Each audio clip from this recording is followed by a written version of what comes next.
नमस्कार दोस्तों, राम राम। मैं सत्यवान भाकर आप सभी का आपके अपने online platform Shri Ram classes Bikaner में हार्दिक स्वागत एवं अभिनंदन करता हूं। प्यारे विद्यार्थियों, आज हमारा जो टॉपिक है वो टॉपिक है दोस्तों बौद्धिक संक्रिया, या इसे हम लुप्त पद भरना भी कहते हैं। अर्थात दोस्तों missing number, fill missing number, या फिर आप इसे कह सकते हैं इंटेलेक्चुअल ऑपरेशन। दोस्तों आपके सामने देखिए कुछ एक प्रश्न ऐसे होते हैं, मैं यहाँ पे 5-7 प्रश्न ही आपको करवाने वाला हूँ। दोस्तों आपको करना क्या होता है कि एक जैसे प्रश्न होते हैं, बस आपको इन प्रश्नों में अभ्यास करना होता है। हालांकि क्लास में पढ़ाने के लिए इसमें कुछ नहीं होता दोस्तों, क्योंकि यदि आप इस टॉपिक का यदि ज़्यादा से ज़्यादा अभ्यास करोगे तो आप इसमें टॉपिक को समझ पाओगे, अन्यथा दोस्तों आप अभ्यास के बिना इस टॉपिक को नहीं समझ पाते। प्यारे विद्यार्थियों, अभ्यास के लिए हमारे जो श्री राम का यूट्यूब चैनल है, उस यूट्यूब चैनल पे इसके काफ़ी सारे प्रश्न दोस्तों, लगभग 200 के लगभग यहाँ पे प्रश्न मैंने डाल रखे हैं। आप वहाँ पे श्री राम यूट्यूब चैनल पे जा सकते हो और जाके सत्यवान भाकर सर्च कर सकते हो दोस्तों, वहाँ पे आपको काफ़ी सारे प्रश्न वहाँ पे मिलेंगे। तो चलिए दोस्तों अपन शुरुआत करते हैं हमारे टॉपिक की, और हमारा टॉपिक है दोस्तों बौद्धिक संक्रिया या लुप्त पद भरना। इसे हम ये भी कह सकते हैं इंटेलेक्चुअल ऑपरेशन या फिर फाइंड मिसिंग नंबर। चलिए दोस्तों पहला प्रश्न आपके सामने मैं आपके लेके आ रहा हूँ, और पहला प्रश्न दोस्तों देखिए आपके सामने यहाँ पे लिखा हुआ है। मैं उदाहरण के रूप में यहाँ पे पहला प्रश्न लेके आया हूँ दोस्तों, उदाहरण नंबर 1।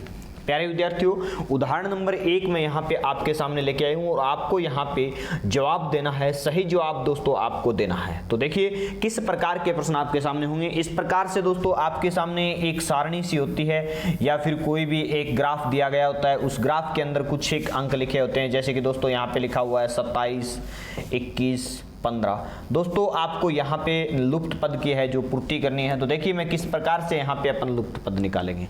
दोस्तों एक बात पे ध्यान देना कि यहाँ पे 27 से 21 पे गए तो -6 हुआ, 21 से यदि 15 पे गए तो -6 हुआ। अब दोस्तों आगे भी अपन यहाँ पे जाएंगे तो -6 करेंगे तो दोस्तों कितना आएगा, 9 आएगा। अर्थात आपका राइट जवाब है दोस्तों वो सी ऑप्शन है। मतलब आपको करना क्या है, आपको यहाँ पे अपनी बुद्धि का प्रयोग करना है और जवाब देना है।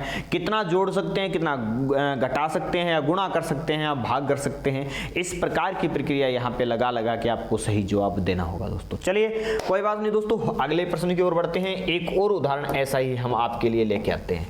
चलिए दोस्तों अगला उदाहरण प्रश्न संख्या 2 के रूप में मैं यहाँ पे लेके आया हूँ। और दोस्तों यहाँ पे देखिए उदाहरण नंबर 2। दोस्तों इस उदाहरण के अंदर देखिए आपके सामने 3 आरेख दिए गए हैं, 3 संक्रियाएं दी गई है। आपको यहाँ पे 2 संक्रियाओं का जो विकल्प है वो दिया गया है दोस्तों। तीसरे में एक रिक्त स्थान है, उसकी अपने को पूर्ति करनी है। तो देखिए दोस्तों यहाँ पे मैं देख पा रहा हूँ कि 12, 5, 15, 4 और बीच में 60 लिखा हुआ है। तो मैं दोस्तों इसको ये भी तो कह सकता हूँ ना, 12 5 60 या 15 चौका 60। इसी प्रकार से देखिए दोस्तों 14 तिया 42 या 7 छिका 42।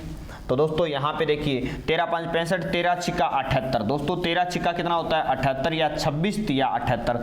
तो हमारा सही जवाब जो दोस्तों होता है वो कौन सा होता है, सी ऑप्शन 78 आ जाएगा। बस दोस्तों आपको कुछ नहीं करना, बुद्धि का प्रयोग करना है, और बुद्धि यदि सही दिशा में चली गई तो आपका जवाब सही हो जाएगा। अन्यथा दोस्तों ऐसे प्रश्न आते हैं, चाहे मैं आपको यहाँ पे कितने भी उदाहरण क्यों ना करवा दो, अटक जाओगे तो अटक ही जाओगे। उसके चारों तरफ चक्कर लगाते रहो चाहे, उसके बाद वो प्रश्न नहीं आता। चलिए दोस्तों एक और प्रश्न उदाहरण के रूप में मैं आपके पास उदाहरण नंबर 3 लेके आ रहा हूँ दोस्तों। और तीसरा उदाहरण देखिए दोस्तों, हर एक आकृति आरेख आपने देखा है, अलग अलग मैं बना के लेके आ रहा हूँ आपके सामने। तो यहाँ पे देखिए दोस्तों आपके सामने लिखा हुआ है 15 19। दोस्तों यदि इस 15 और 19 को जोड़ दिया जाए तो कितना हो जाएगा, 34 हो जाएगा। इसी प्रकार से देखिए दोस्तों 49 और 53, तो इन दोनों को जोड़ दीजिए 62 हो जाएगा। तो दोस्तों इसी प्रकार से यहाँ पे दे रखा है 36 और 26, यदि दोनों को जोड़ दिया जाए तो दोस्तों मैं कहता हूँ 72 हो जाएगा। कितना हो जाएगा दोस्तों, 62 हो जाएगा। तो राइट जवाब है वो दोस्तों आपका बी ऑप्शन हो जाएगा। मतलब दोस्तों आपको कुछ नहीं करना, बुद्धि का प्रयोग करना है। यहाँ पे यदि हम कहें कि आप सर समझाओ और समझाओ और समझाओ, तो समझने वाली बात नहीं, यहाँ पे अपनी बुद्धि का प्रयोग करने की बात है दोस्तों। चलिए एक और प्रश्न आपके सामने दोस्तों यहाँ पे दे रखा है 3 5 2 27 बीच में। तो मैं ये कर सकता हूँ दोस्तों 5 तिया 15, 15 दूनी 30, और यदि 30 में से 3 घटाया तो कितना आया, 27। इसी प्रकार से देखिए दोस्तों 7 चौका 28, 28 एक 28, और यदि दोस्तों इसमें से 3 घटाया तो कितना आया, 28 में से 3 गया 25। तो दोस्तों आगे भी इसी प्रकार से हमें करना होगा। 6 दूनी 12, 12 तिया 36 और 36 में से दोस्तों 3 घटा दीजिए, आपका जवाब क्या आएगा 33। बी ऑप्शन राइट जवाब हो जाएगा। दोस्तों मैं यहाँ पे आपको केवल 5-4 प्रश्न ही करवाने आया हूँ दोस्तों, क्योंकि आपको ये टॉपिक है ये यहाँ पे नहीं अभ्यास के जरिए करना है। और अभ्यास दोस्तों डेली जो टेस्ट हमारा YouTube पे चलता है उसके दौरान उसके जरिए आप कर सकते हो। हमारी पुरानी वीडियो YouTube पे डली हुई है, उनको देख सकते हो दोस्तों। वहाँ पे आप देखिए कि श्री राम क्लासेज बीकानेर का जो YouTube चैनल है, उस YouTube चैनल पे आपके टेस्ट पेपर होते हैं दोस्तों डेली। उस टेस्ट पेपर के अंदर आप देखिए, वहाँ पे आपको लगभग 200 से 250 प्रश्न इस टॉपिक के मिल जाएंगे दोस्तों। अभ्यास मैंने वहां पे आपको करवाया है, तो आप वहां पे अभ्यास भी कर सकते हो। दूसरी बात दोस्तों, आप जैसे ही श्री राम क्लासेस बीकानेर डालते हो तो वहां पे रीजनिंग ही नहीं, वहां पे दोस्तों आपको निःशुल्क राजस्थान जीके है, चाहे इंडिया जीके है, चाहे दोस्तों करंट जीके है, वो आप ढूंढ सकते हो। रीजनिंग पढ़ने के लिए दोस्तों आप सत्यवान भाकर सर्च कर सकते हो, या फिर दोस्तों जीके पढ़ना है तो ईश्वर चौधरी सर्च कर सकते हो। जो भी आप सर्च करोगे दोस्तों आपके सामने उनकी वीडियो सर्च हो जाएगी। चलिए दोस्तों आगे बढ़ते हैं। एक और प्रश्न आपके सामने देखिए। अगला प्रश्न संख्या दोस्तों 5, उदाहरण नंबर 5। और आपके सामने यहाँ पे कुछ एक संख्या दे रखी है दोस्तों। यहाँ पे 45, 29, 21, 17, 15 आगे वाली संख्या आपको पहचाननी है दोस्तों। यहाँ पे संख्याएं घटते हुए क्रम में है, तो देखिए यहाँ पे यदि घटाया जाए तो इसमें से कितना कम हो रहा है दोस्तों। 45 में से 16 कम हुआ दोस्तों। 29 में से 8 कम हुआ। 21 में से 4 कम हुआ। 15 में से 2 कम हुआ। तो आपको अनुमान लगाना है कि 16 का आधा 8, 8 का आधा 4, 4 का आधा 2, 2 का आधा दोस्तों 1 होता है। तो 15 में से 1 घटा दीजिए और आपका जवाब क्या हो जाएगा 14, अर्थात सी ऑप्शन आपका सही जवाब हो जाएगा। चलिए दोस्तों इसी प्रकार से हम इसी क्रम में आगे बढ़ते हैं। और अगला प्रश्न दोस्तों हमारे पास देखिए किस प्रकार से। प्यारे विद्यार्थियों आपके सामने ये प्रश्न आया है और आपको यहाँ पे सही जवाब देना है। तो देखिए किस प्रकार से आप जवाब देंगे।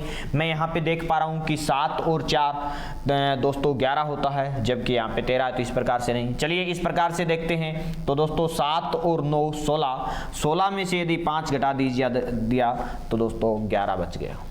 इसी प्रकार से देखिए दोस्तों 15 और 4 19 और 19 में से 12 घटाने पे 7 आया। इसी प्रकार से देखिए 8 और 13 21, 21 में से 11 घटाएंगे तो दोस्तों 10 आएगा। सही जवाब बी ऑप्शन आपका सही हो जाएगा। तो आपको कुछ नहीं करना दोस्तों, दिमाग का इस्तेमाल करना है। यदि बैठ गया प्रश्न तो बैठ गया, नहीं बैठा तो नहीं बैठा। चलिए एक और प्रश्न दोस्तों आपके सामने यहाँ पे करवा देता हूँ। और अगला प्रश्न है दोस्तों, देखिए यहाँ पे लिखा हुआ है 4, 2, 3, 24। तो यहाँ पे इस प्रश्न का सही जवाब आप किस प्रकार से। देखिए दोस्तों मैं यहाँ पे देख पा रहा हूँ कि 4 दूनी 8 और 8 तिया 24, बिल्कुल सही जवाब दोस्तों। आगे देखिए दोस्तों 5 तिया 15, 15 7 105, बिल्कुल सही जवाब। और दोस्तों 6 चौका 24 और 24 को कितने से गुणा करें कि 120 हो जाए, तो 24 पंजा दोस्तों 120 होता है। आपका सही जवाब है वो क्या हो जाएगा 5 हो जाएगा। तो दोस्तों थैंक यू। आपको मैं ये बता देता हूं दोस्तों, आपको करना कुछ नहीं है। आपको इस प्रकार के प्रश्न जब भी आए तो आपको अपने दिमाग का इस्तेमाल करना है, प्लस माइनस गुणा भाग आपको करना है दोस्तों। और आपको जो संख्या है वो सही संख्या का चयन करना होता है। प्यारे विद्यार्थियों आपको ज़्यादा मेहनत यहाँ पे अभ्यास पे करनी होगी, और अभ्यास जितना ज़्यादा करोगे उतने ही आपको इन प्रकार के प्रश्नों में सफलता मिलेगी। तो दोस्तों आज के लिए धन्यवाद, थैंक यू, जय हिंद।